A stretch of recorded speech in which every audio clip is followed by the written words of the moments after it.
ये कहानी एक मजदूर की है जो ईमानदारी और मेहनत के बल पर अपने जीवन में बदलाव लाता है।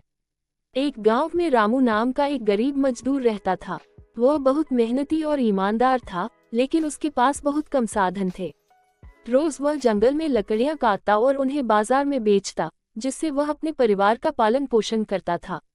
एक दिन जब वह लकड़ियां काट रहा था, तो उसकी कुल्हाड़ी अचानक हाथ से छूटकर नदी में गिर गई। रामू बहुत परेशान हो गया, क्योंकि उसके पास दूसरी कुल्हाड़ी नहीं थी और वह जानता था कि अगर वह इसे नहीं ढूंढ पाया तो उसका काम रुक जाएगा। वह नदी के किनारे बैठकर रोने लगा। तभी अचानक नदी में से एक देवता प्रकट हुए और रामू से पूछा, तुम क्यों रो रहे हो बेटे? रामू ने अपनी समस्या बताई। देवता ने उसकी ईमानदारी से प्रभावित होकर नदी में डुबकी लगाई और सोने की एक चमकती हुई कुल्हाड़ी निकालकर रामू को दी। क्या ये तुम्हारी कुल्हाड़ी है? देवता ने पूछा। रामू ने ईमानदारी से जवाब दिया, नहीं, यह मेरी कुल्हाड़ी नहीं है। देवता ने फिर से नदी में डुबकी लगाई और चांदी की कुल्हाड़ी निकाली। उन्होंने रामू से फिर वही सवाल पूछा। रामू ने फिर से मना कर दिया।